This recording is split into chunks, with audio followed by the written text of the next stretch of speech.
Good evening, everyone. We will be presenting our audit report on Johnson and Johnson.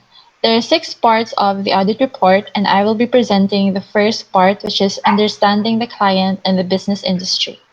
Next, please. Shown in the PPT is the timeline of Johnson and Johnson. So Johnson and Johnson started as a small company that created surgical dressings. In 1886, the pharmacist Robert Wood Johnson formed a new company with his brothers, James Wood Johnson and Edward Med Johnson. The brothers founded their company based on Joseph Lister's then recent research into the nature of airborne germs and infectious diseases. The new company would develop sterilization techniques and surgical dressings, hoping to create a more effective form of post-operative sterilization than Lister's approach of spraying operating rooms with carbolic acid. The brothers formally incorporated their company in 1887 as Johnson and Johnson. Next, please.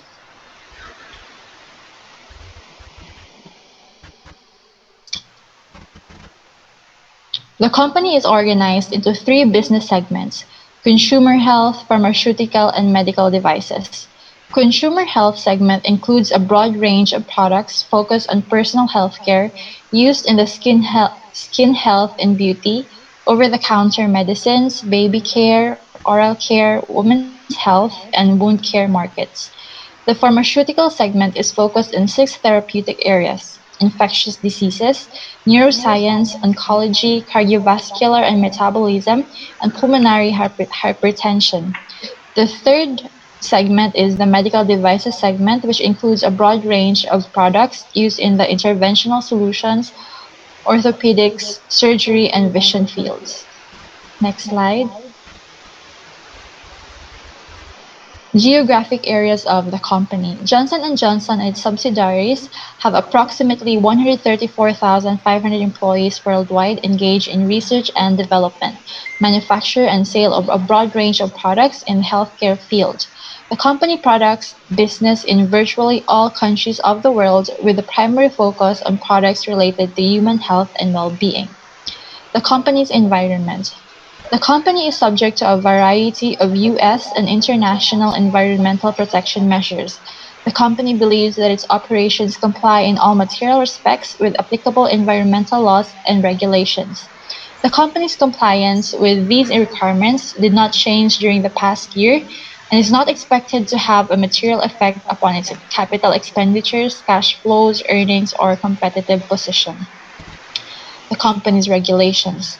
The company's businesses are subject to varying degrees of governmental regulation in the countries in which operations are conducted, and the general trend is towards increasingly stringent regulation and enforcement. For one, the company is subject to costly and complex U.S. and foreign laws and governmental regulations and any adverse regulatory actions that may materially adversely affect the company's powers by the U.S. Food and Drug Administration that continues to result in an increase in the amounts of testing and documentation required for U.S. FDA approval of new drugs and devices, and a corresponding increase in the expense of product introduction. Similar trends are also evident in major markets outside of the U.S. The new medical device regulatory framework and the new privacy regulations in Europe and in other countries are examples of such increased regulation. The regulatory agencies under whose purview the company operates have administrative powers that may subject it to actions such as product withdrawals, recalls, seizure of products, and other civil and criminal sanctions. In some cases, the company subsidiaries may deem it advisable to initiate such product recalls. Next slide. Now let's go to the objectives, strategies, and risks.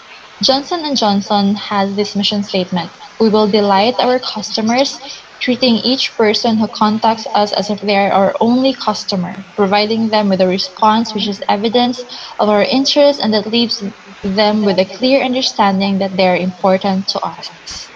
Johnson & Johnson is committed to developing procurement relationships based on trust. They drive with growth while maintaining the highest standards through industry-leading supplier innovation, quality, and reliability. Here are some of their strategies. When it comes to growth and innovation, they aim to own and shape a diverse supplier base that delivers high quality, compliant, and reliable products and services. Their suppliers are encouraged to source innovative solutions and deliver new business models that contribute to their mutual objectives for growth and streamlined process. The company embraces new technology whenever it may help them meet the needs of their patients and customers. When it comes to investing in their future, the company tracks new market developments and seeks suppliers who understand emerging trends and plan their business accordingly. The company forged long-term relationships with organizations that collaborate with them to successfully bring their innovations to the marketplace. It follows a procurement approach that is rooted in their credo, which the company strives to obtain the highest quality products and services at a fair cost, representing the best overall value for their companies. When it comes to global diversity, citizenship, and sustainability, they are embracing their role as an industry leader. Johnson & Johnson shapes and upholds the highest standards for responsible sourcing and corporate citizenship. It further differentiates Johnson & Johnson by working with suppliers to accelerate environmental and social improvements across the value chain. The company anticipates and manages risk and ensures compliance with all procurement policies and processes. When it comes to developing diverse and global base, the company builds and develops a global group of suppliers that reflect the diversity of their patients and customers and their commitment to inclusion. The Supplier Diversity Program of Johnson and Johnson, which is designed to ensure that the businesses of diverse backgrounds and ownership have the opportunity to become valued suppliers. Since starting their supplier diversity program in 1998, their total spending with small businesses and diverse owned suppliers had been over the $1 billion annually. Here are some of the risks faced by the company. Risk related to the business, industry, and operations. So examples of this is one, the company businesses operate in highly competitive product markets, and competitive pressures could adversely affect the company's earnings. Another one is interruptions and delays in manufacturing operations could adversely affect the company's business, sales, and reputation.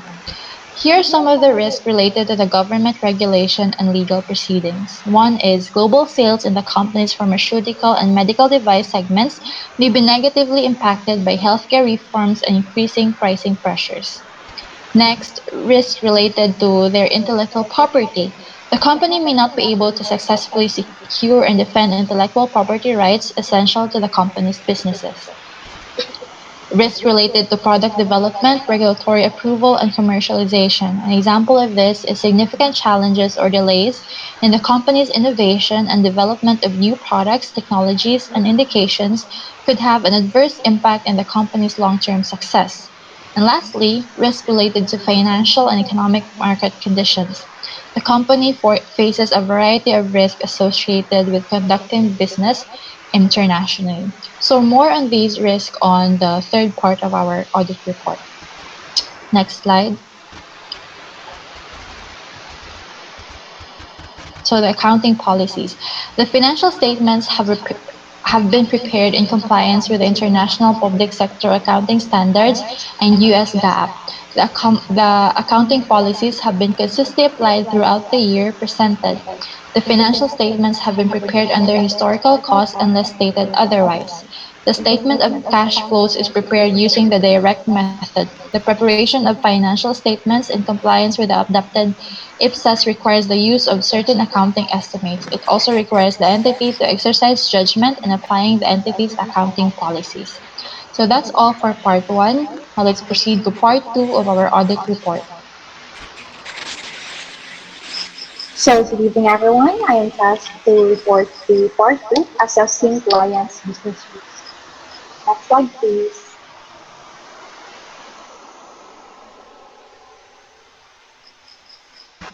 First, have significant challenges or delays in the company's innovation and development of new products, technologies, and indications.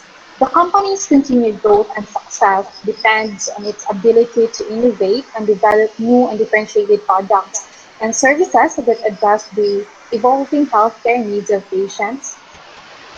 Next slide.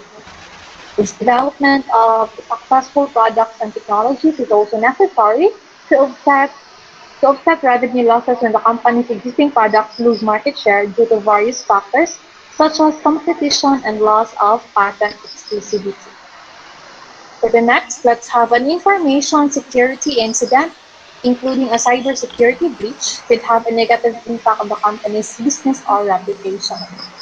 To meet business objectives, the company relies on both internal technology or IT systems and networks and those of their third parties and their vendors to process and store sensitive data, including confidential research, business plans, financial information, intellectual property, and personal data that may be subject to legal protection and ensure the continuity of the company's supply chain.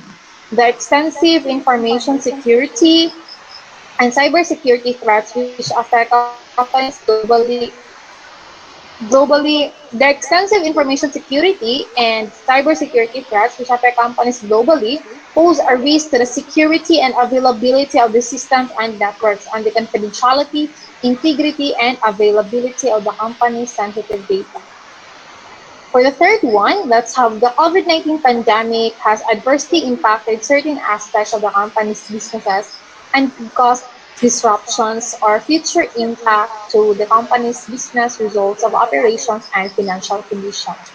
So the company is subject to risk associated with global health crises and pandemics, including the global outbreak of the novel coronavirus and its mutations or COVID-19. So the COVID-19 pandemic has adversely impacted and is expected to continue to adversely impact certain aspects of the company's businesses, results of operations, and financial condition, including Johnson & Johnson 2020 annual report lower sales and reduced customer demand and usage of certain of these condoms. The spread of COVID-19 has caused the company to modify its business practices. This includes instituting remote work for many of the company's employees, and the company may take further actions as it may be required to require government authorities or the company to defend the best interest of their patients, employees, and businesses. For example, while sales in the company's pharmacy and medical healthcare response to crisis. Few companies' medical and medical device products are significantly affected by reimbursements by third-party payers, government healthcare providers, insurance care, and funds. However, the enforcement have causing downward pressure on recession force. In the United States, the impact demonstrated healthcare, Medicaid, taxes, and among providers with their projects. In addition, traditional projects. One, those accidents can have negative impact on sales and operation, leading to consider whether internally what or and whether or not, based on scientific evidence, can result in safe product calls, governmental investigations, regulatory action on the part of the U.S. Food and Drug Administration. Tungkol po, speak daw ko. Padira.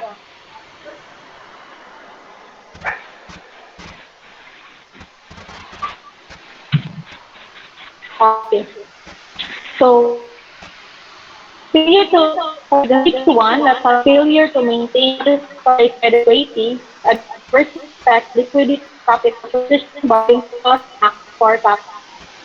The group concerning maintenance rating credit, Moody's Investor Service, and Standard and Poor Rating Service. Rating agencies typically evaluate the long-term and short debt are present after deducting by the credit agency as a result of action factors which are beyond to the book so increase the cost of avoiding under any expected advance delays, reduce the capacity of the state to reward additional following the years of the contract. For the second point, or leg stock, regulatory or macro climate change increasingly affect the business and the results of operations. Climate change ranging from increased concentration of dioxide and other greenhouse gases to atmosphere could presently exclude the operations, including an expected rise on global temperatures, weather patterns and the frequency and severity of extreme weather and natural disasters. Natural disasters and extreme weather conditions such as hurricane, tornado, earthquakes, or flooding pose critical risky facilities and disrupt the operation of their supply chain. For the eighth one, the company's businesses operate in highly competitive competitive sector could adversely affect the company's team. The company faces substantial competition in all three operating segments and in all geographic markets. The company's businesses compete with companies of all sizes on the basis of effectiveness, technological innovations, intellectual property rights, product performance, real or perceived product advantages, pricing and availability, and rate of reimbursement.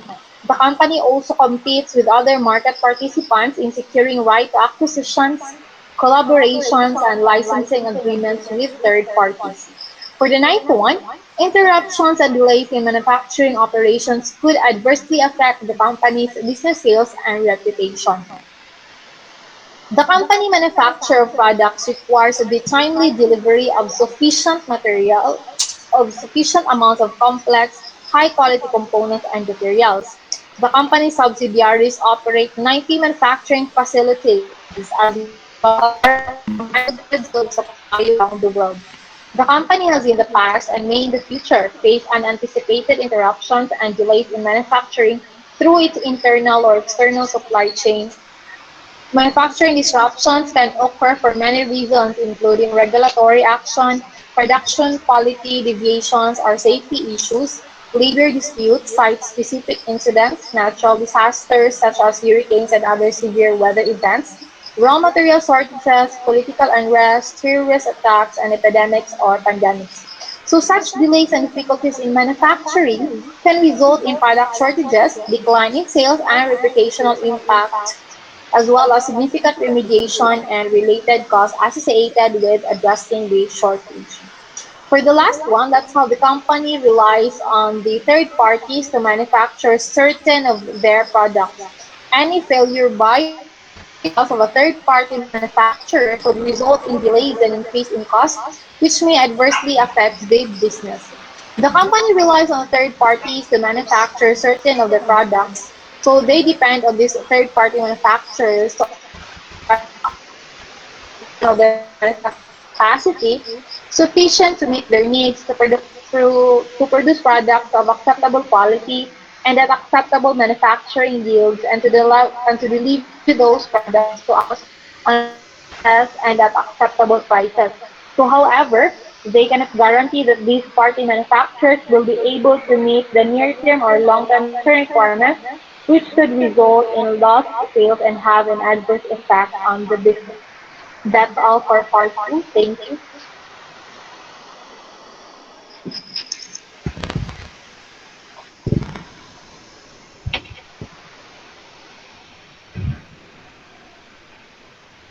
For part 3, this is Sherlyn Ilagan. I will presenting the internal control over financial reporting.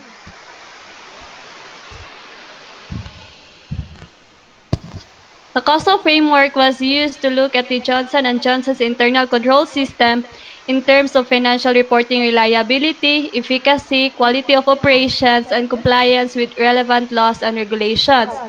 So there are 5 components of COSO framework, and these are control environment, risk assessment, control activities, information and communication, and the monitoring activities. Starting off from the control environment, With the Johnson & Johnson's corporate governance, it is governed by the values set forth in their credo. These values have guided them for many years and will continue to set the tone of integrity for the entire company. All of at Johnson & Johnson, the employees, officers, and directors are committed to the ethical principles embodied in their credo. The duties and responsibilities of the board of directors: the directors select, oversee, and monitor the performance of the senior management team, which is charged with the day-to-day conduct of the company's business. The fundamental responsibility of the directors is to exercise their business judgment on matters of critical and long-term significance to the company in the furtherance of what they reasonably believe to be in the best interest of the company and therefore its shareholders. In terms of their succession planning, in light of the critical importance of executive leadership to the success of the company, the board will also work with the senior management to ensure that effective plans are in place for management succession. The board will evaluate potential successors to the chief executive officer and any vice chairman and certain other senior management positions. Next, the Code of Business Conduct. At Johnson & Johnson, they believe acting ethically and responsibility is not the right thing to do, but also the right thing to do for their business. The company's Code of Business Conduct ensures that they hold themselves and how they do business to a high standard, allowing them to fulfill their obligations to the many stakeholders they serve. Next, on their position on anti-corruption, as the world's largest and most diversified healthcare company producing thousands of products, Johnson & Johnson is inevitably exposed to corruption risk. Johnson & Johnson takes a strong stance against corruption and bribery consistent with the anti-bribery laws that exist in many countries around the world. In their policies, they comprehensively cover anti-corruption and anti-bribery positions, which follows the U.S. Foreign Corrupt Practices Act, the UK Bribery Act, and other applicable local anti-bribery and anti-corruption laws and regulations. The next one, risk assessment. The company's ERM framework helps identify potential events that may affect the enterprise, manage the associated risks and opportunities, and provide reasonable assurance that the company objectives will be achieved. So the first one, ERM helps enable the enterprise to successfully grow the business in alignment with their credo. It looks to promptly resolve internally identified risks to compliance with laws and regulations to maintain the provision of quality products, protect patient safety, and ensure appropriate relationships with customer. The next one, global growth drivers, strategy, and objective settings. These goals are cascaded to the Johnson & Johnson's businesses around the world, ensuring alignment across the enterprise. Business unit functional and individual employee goals and objectives are typically aligned to those of the overall organizations. In terms of the company's performance, during planning and review processes, business unit management assesses the marketplace and competitive environment, including megatrends to identify risks and opportunities facing their business. And lastly, the quality risk management. The company required that quality risk throughout the product life cycle be identified, assessed, and mitigated or minimized. In addition to mandatory product risk management principles, they develop a proprietary risk mapping tool to identify, assess, and thereby help mitigate risk across the entire manufacturing value stream. And for control activities, the first one, Medical Safety Office and Regulatory Affairs. The Regulatory Affairs is responsible for ensuring all product registrations and approvals are accurate and current. Regulatory Affairs also ensures that all product labeling meets the regulatory requirements for each market that a product is distributed. The next one, Document and Data Management Controls. Johnson & Johnson has a documentation system to ensure control of quality procedures and records. The documentation system includes processes for the identification, creation, review, approval, distribution, implementation, storage, retention, and control of all quality systems and product requirement documents. The next one is the environmental health and safety. All environmental health and safety incidents are reported in their global EH&S incident management data system. They use a process to escalate non-compliance and other applicable incidents to management, which includes requirements for initial notification, updates, and complete investigation. In terms of the research and development of the company remains committed to investing in research and development with the aim of delivering high quality and innovative products as these activities represents a significant part of the company's business. The next one, information and communication. The first one, safety assessment of, communication. In information communication channels are in place so business leaders and employees are aware of risks that fall into their area of responsibility. The first one is communicating the escalation procedure. At Johnson & Johnson, they build their culture of integrity and accountability by requiring employees to report actual or potential violations of policies and the law, as well as risks that could jeopardize the reputation of the company. The escalation procedure specifies responsibilities for all employees relating to what should be reported, the time frame, and how. The next one, board agendas, information, and schedules.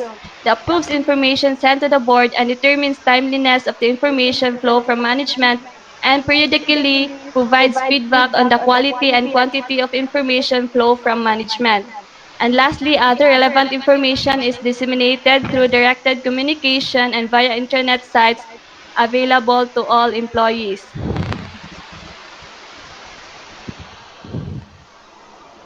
The last one, monitoring activities. The first one, safety of Johnson & Johnson's product. The company has formal processes involving committees of experts who perform governance reviews and provide input on how R&D teams should evaluate and enhance the safety profile at the product development stage.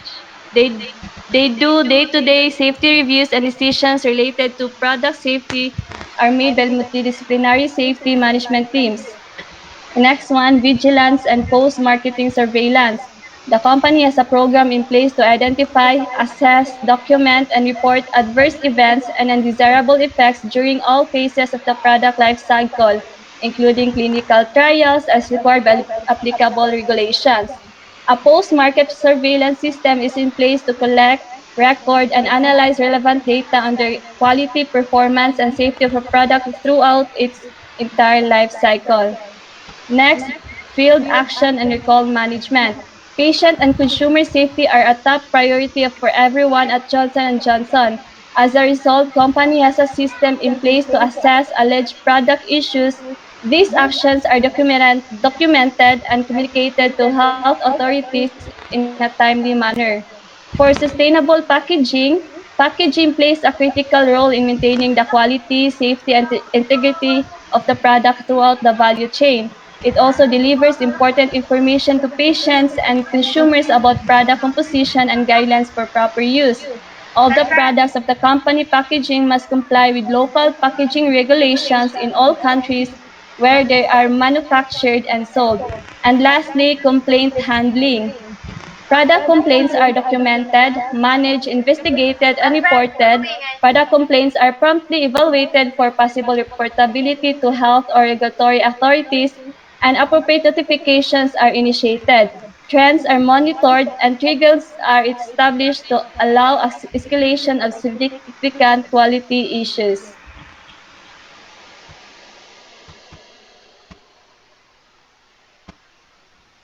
So next is the substantive review on financial data. Next slide, please. So the first one is auditing the design and development process. So its purpose. The purpose of auditing the design and development process is to verify that the organization establishes, documents, implements, and maintains controls to ensure that medical devices meet user needs, intended uses, and specified requirements. So, as a result of the audit of the design and development process, objective evidence will show whether the organization has defined, documented, and implemented procedures to ensure medical devices are designed according to specified requirements, effectively plan the design and development of a device, establish mechanism including systematic review for addressing incomplete, ambiguous or conflicting requirements, verified that design outputs satisfy design input requirements, identified and mitigated to the extent practical the risks associated with the device, including the device software. Next is to ensure that changes to the device design are controlled, the risk associated with the design change is identified and mitigated to the extent practical, and that the device will continue to perform as intended. Next is to perform design validation to ensure devices conform to user needs and intended use. And the last one is to confirm that the design is correctly translated into production methods and procedures. Next slide, please.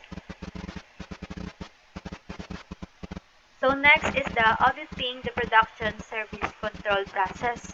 So the purpose of auditing and services controls process, including testing, infrastructure, facilities, equipment, and servicing, is to verify that the organization's processes are capable of ensuring the products will meet specifications.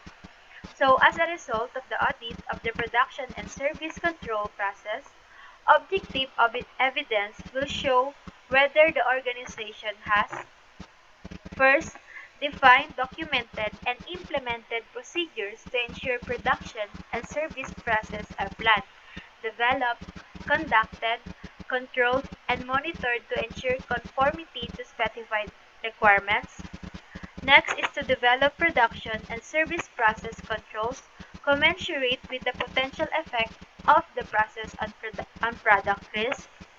Ensure that when the results of a process cannot be verified by subsequent monitoring or measurement, the process is validated with a high degree of assurance that the process will consistently achieve the planned result. Next is implemented procedures for the validation of the application of computer software for production and service processes that affect the ability of the product to conform to specified requirements, including validation or computer software used in the quality management system. Next is to maintain the records for each batch of medical devices that provides information for traceability and confirmation that the batch meets specified requirements. And the last one is that implemented controls to protect customer property, including intellectual property, confidential health information, and other forms of customer property that is used or incorporated into products. Next slide, please. Next is the auditing of the purchasing process. So the purpose of auditing the purchasing process is to verify that the manufacturer's processes ensures that the product, including the components, materials, and services provided by suppliers, including contractors and consultants, are in conformance with the specified purchase requirements, including quality management system requirements.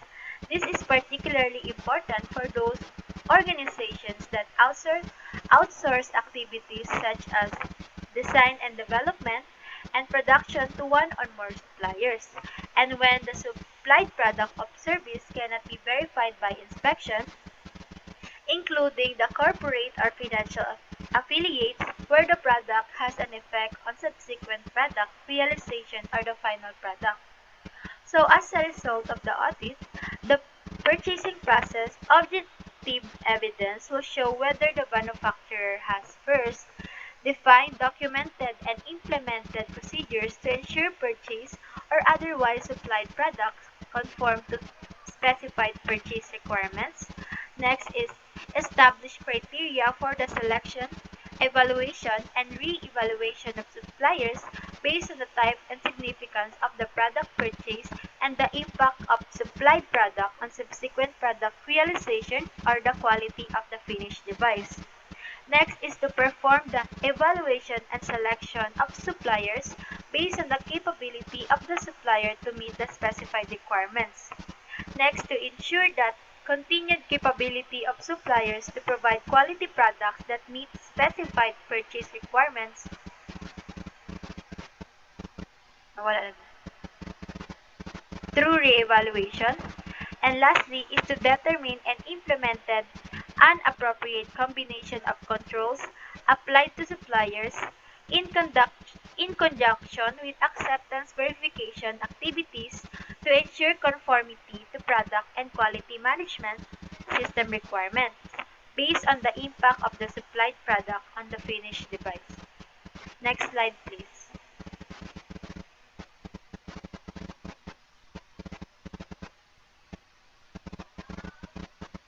Kanang, kanang may gamay lagi ang ano.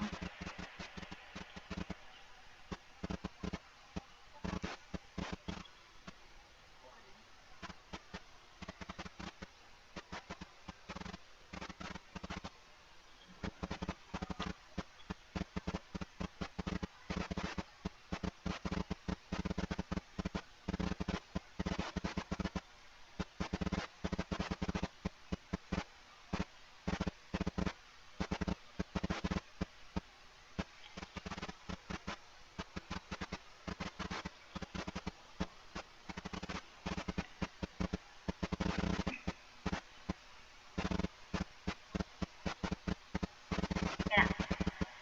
So next is the auditing the management process.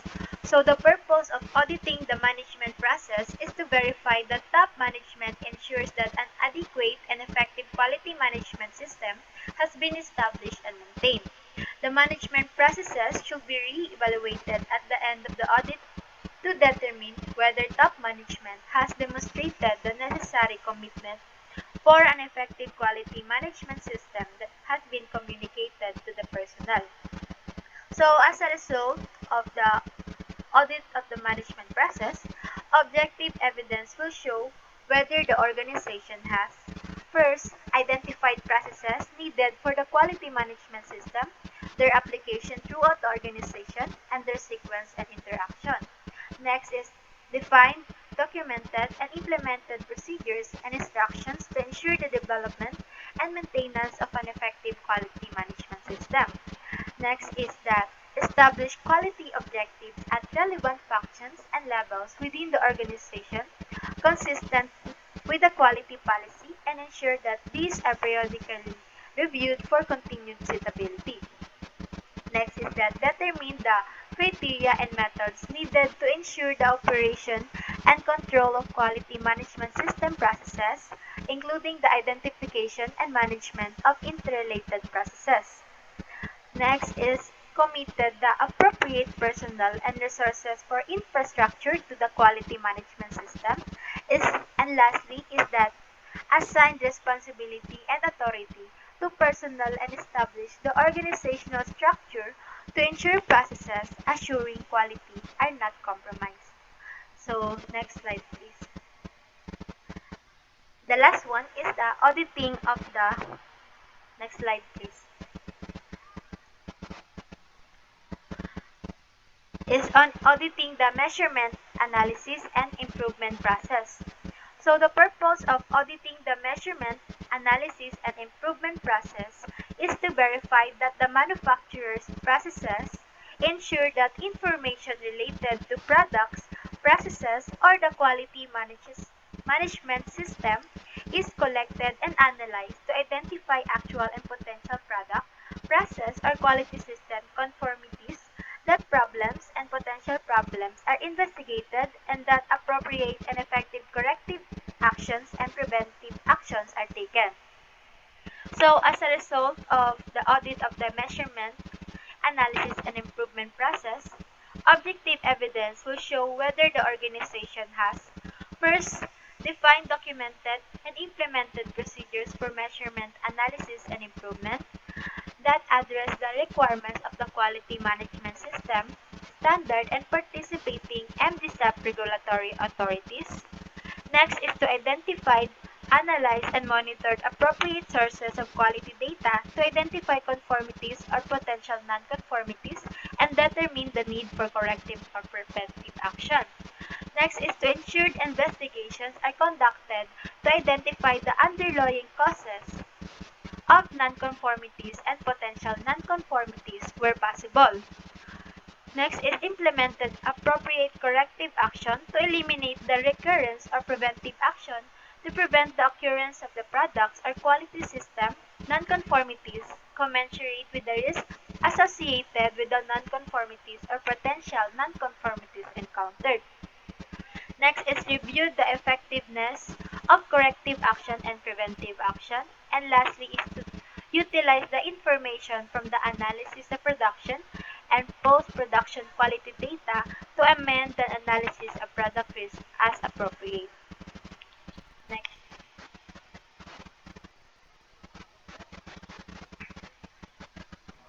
Now let us proceed to the part 5 of our audit report, which is about the internal audit findings and recommendations for the company. So first findings is the arising new dynamics and challenges faced by the company's workforce while working from home. So for our recommendations, first, provide a one-time reward for employees, not only for those working remotely but also those working on-site in research laboratories, manufacturing facilities, and among others. Given this pandemic, the company has implemented daily shift schedule to prioritize the safety, health, and well-being of the employees as they work on-site, while continuing its provision of healthcare products to the public. With one-time reward, it will serve not only be a means to support employees like their living expenses, but also will motivate them to do their respective work. Second recommendation is implement professional development programs and educational resources which shall be made available to all employees. This is to foster a learning culture that shapes each individual's unique career path. This is also advantageous through providing career opportunities by moving across functions, countries, or business segment lines, which includes upward promotion or lateral transfer. This is to ensure effective transfer of knowledge and smooth transitions involving key employees and reduce employee turnover rate. Next findings will be reported by Dean. So, for the second findings, more than 6.8 million doses of Johnson & Johnson vaccine have been administered after having 6 reported cases of a rare and severe type of blood clot in individuals after receiving the J&J vaccine. This resulted in some countries pausing the vaccine rollout, which causes the public faith to cast doubt on whether halting the vaccine was really due to an abundance of caution or due to its unexpected side effects. The public are now in a state of high anxiety with vaccine hesitancy. So for recommendations, um, number one is responding by showing and taking time to listen, understand the people's concern, have detailed plans for addressing them, and communicate frequently can help become confident in their decision to be vaccinated and can make them feel that the J&J are not ignoring the public sphere and are taking the opportunity to educate them. Second is J&J needs help from high-profile sports, political, and entertainment celebrities taking their vaccine for testimonials. They are the instruments that helps people to build trust on the vaccine. Third is empower people through transparency. Though the process of vaccination development is largely hidden from the general public, the company can build trust by exposing more of that process. Also, explaining how they are researching the clotting issue to determine if it is caused by the vaccine or other factors and are partnering with the FDA. Lastly is when their rollout resumes, they should filter vaccine distribution and exclude high-risk candidates who have a medical precondition that could result in blood clots. So the third findings is that the history of J&J's Tylenol capsules laced with cyanide and a report that the company had known for decades that the raw material in its Johnson's baby powder, which is the talcum powder, could be contaminated with asbestos, which can cause an ovarian cancer, but the way they tried to cover it up triggered more the public's trust and tainted the company's reputation. So for recommendations, Corporate social responsibility, which focuses on taking accountability of the company for all of the decisions it makes, as well as the impact that all of its goods have. It, it concentrates on being socially accountable to itself, the public, and all the stakeholders. Second is produce tamper-proof packaging for Tylenol, which becomes the norm for almost all products, and each product includes a warning label urging the consumer not to use the product if any seals were broken. This is to protect the products efficiently and give safeguard assurances to consumers. So that would be all for part 5.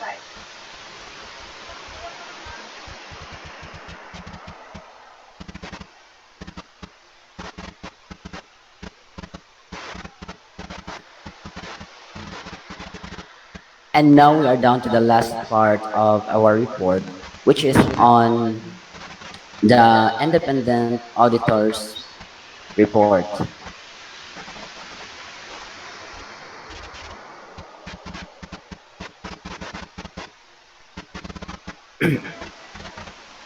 All right, so we were engaged to audit the complete set of consolidated financial statements of Johnson and Johnson and its subsidiaries.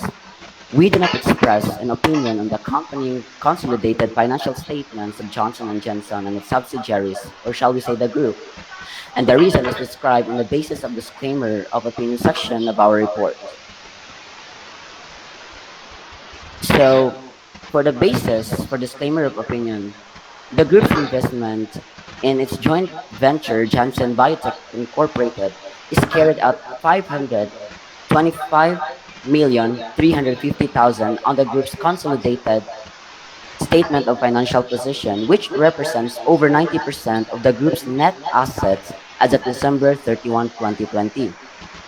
We were not allowed access to the management and auditors of the Janssen Biotech Incorporated, including Janssen Biotech Incorporated's auditors' audit documentation.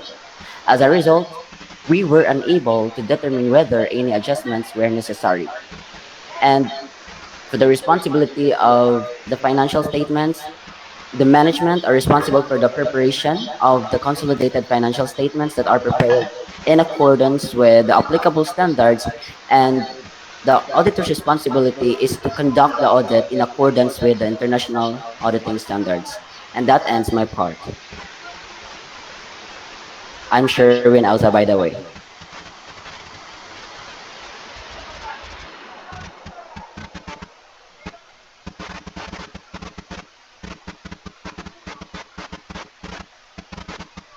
Stop na nako.